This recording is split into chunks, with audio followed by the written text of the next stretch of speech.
నమస్తే తిరిగి వార్తలకు స్వాగతం.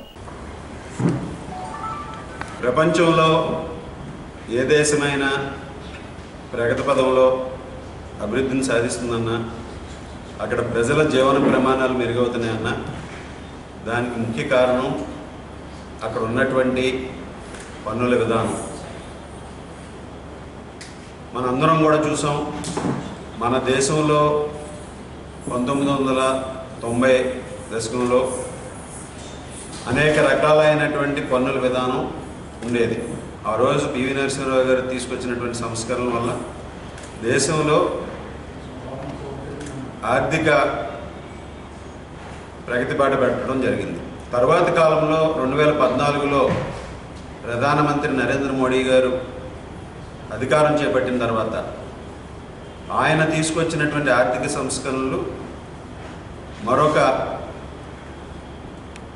మరింత ముందుకు వెళ్ళే విధంగా, దేశ ఆర్థిక ప్రగతిని సాధించే విధంగా కూడా ఆ సంస్కరణలు ఉపయోగపడి 2017లో మొట్టమొదటిసారిగా జిఎస్టీని తీసుకొచ్చి జిఎస్టీ విధానాన్ని తీసుకురావడంతో దేశంలో ఉన్నటువంటి అనేక వ్యాపారాలు, వాణిజ్య వ్యాపార వర్గాలు, పరిశ్రమలు కానీ, సర్వీస్ సెక్టర్లో కానీ జిఎస్టీని తీసుకురావడం వల్ల అనేక పెట్టుబడులు రావడం జరిగింది. ఇండస్ట్రియల్గా డెవలప్ అవ్వడం జరిగింది. సర్వీస్ సెక్టర్లో పెరగడం జరిగింది.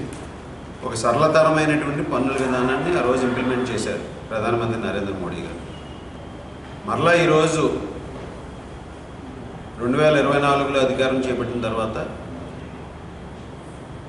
మన 79వ స్వతంత్ర దినోత్సవ వేడుకలు ఆగస్టు 15న ఢిల్లీ ఎర్రకోట వేదికగా జిఎస్టీ 2.0ని ఇంప్లిమెంట్ చేస్తామని ప్రకటించి ఈరోజు దాన్ని జిఎస్టీని అమల్లోకి తీసుకొచ్చే విధంగా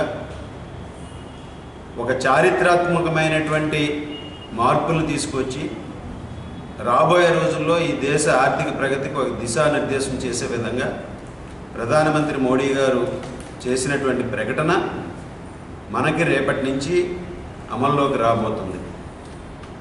అదేవిధంగా జిఎస్టీ 2.0 పన్నుల విధానానికి ఈరోజు అమల్లోకి తీసుకురావడానికి కృషి చేసి గత 8 నెలలుగా ఎవరికీ తెలియకుండా ఇది ఒక పెద్ద ఎక్సర్సైజ్ చేసి జిఎస్టీ విధానంలో 4 స్లాబ్స్ ఉండేవి. మనకి 5% జిఎస్టీ, 12% జిఎస్టీ, 18% జిఎస్టీ, 28% జిఎస్టీ. అటువంటి విధానం నుంచి ఈరోజు 2 విధానాలు తీసుకురావడం. ఈరోజు 2 విధానాల్లో 5%, అదేవిధంగా 18%. ఈ 2 విధానాలు తీసుకొచ్చడానికి కృషి చేసినటువంటి వ్యక్తి మన కేంద్ర ఆర్థిక శాఖ మంత్రులు శ్రీమతి నిర్మలా సీతారామన్ గారికి ప్రత్యేకమైనటువంటి అభినందనలు తెలియజేసుకుంటాం. ఈ దేశంలో ఈ జిఎస్టీ 2.0ని స్వాగతించి అమలు చేయాలని గట్టిగా సమర్థించినటువంటి నాయకులు చంద్రబాబు నాయుడు గారు, ఆంధ్రప్రదేశ్ ప్రభుత్వాన్ని ఈ సందర్భంగా తెలియజేసుకుంటున్నాం.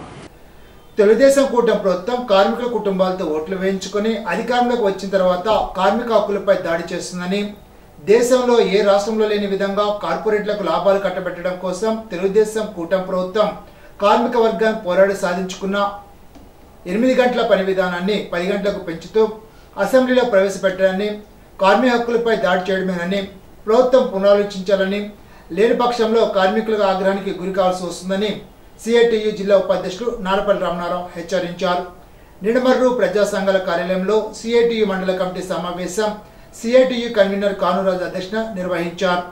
కార్యక్రమంలో సిఐటియు నాయకులు కంచె వరప్రసాద్, గౌర సత్యనారాయణ, వెలగేటి మోహన్, లావిటి సోంబాబు తదితరులు పాల్గొన్నారు. రైతులు కార్మికుల సమస్యలు పరిష్కరించే వేదికగా నిర్మించిన తాళం సూర్యనారాయణమూర్తి రైతు కార్మిక ప్రజా సంఘాల భవనాన్ని ప్రతి ఒక్కరూ సద్వినియోగం చేసుకోవాలని సిఐటియు జిల్లా అధ్యక్షులు జేఎన్వి గోపాలన్, ఆంధ్రప్రదేశ్ వ్యవసాయ కార్మిక సంఘ రాష్ట్ర మాజీ ఉపాధ్యక్షులు మంత్రి సీతారాం, ఆంధ్రప్రదేశ్ రైతు కౌలు రైతుల సంఘ రాష్ట్ర మాజీ అధ్యక్షులు బి బాలరాం అన్నారు. ఆదివారం ఉండి గణపురం రహదారిలో నిర్మించిన ప్రజా సంఘాల భవన ప్రారంభోత్సవ కార్యక్రమంలో పాల్గొన్న వారు మాట్లాడుతూ, దాతల సహకారంతో నిర్మించిన ఈ భవనం పూర్తిగా ప్రజా ప్రయోజనం కోసం ఉపయోగించబడుతోందని, త్వరలో ఈ భవనంలో వైద్య సేవలు, కుట్టు మిషన్ శిక్షణ కేంద్రం, కంప్యూటర్ శిక్షణ కేంద్రం, విద్యార్థులకు ట్యూషన్ సెంటర్గా వినియోగిస్తామని వివరించారు. కార్యక్రమంలో CITU convener Danikonda Srinivas, co convener Cheerala Seshagirirao, వివిధ ప్రజా సంఘాల నాయకులు పాల్గొన్నారు.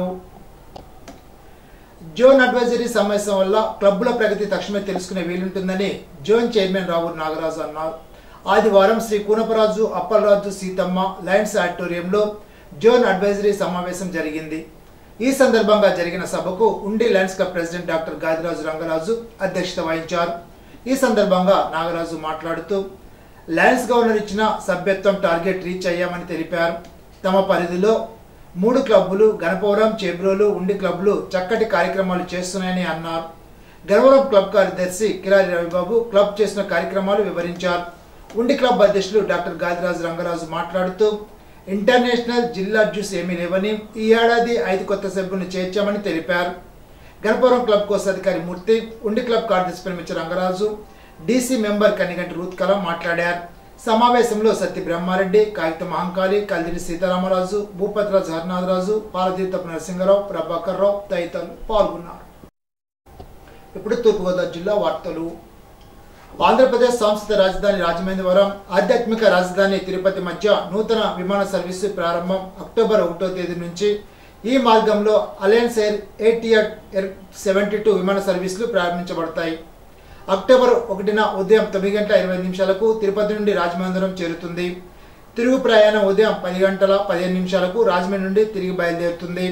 అక్టోబర్ 2వ తేదీ నుండి ప్రతి మంగళవారం, గురువారం, శనివారం రోజుల్లో ఈ విమాన సర్వీసులు వారానికి 3 రోజులు నడుస్తాయి. ఈ నూతన సర్వీసు ఉదయం 7:40 తిరుపతి నుండి బయలుదేరి తిరిగి ఉదయం 9:50 రాజమహేంద్రవరం నుండి బయలుదేరుతుంది. ఈనాటి బంగారు మాట. కోపాన్ని జయించగలిగితే దేన్నైనా జయించగలం. సిసిరో. ఈ వార్త ఇంతటితో సమాప్తం. తిరిగి విజన్స్ లో కలుసుకుందాం. అంతవరకు సెలవు. నమస్కారం.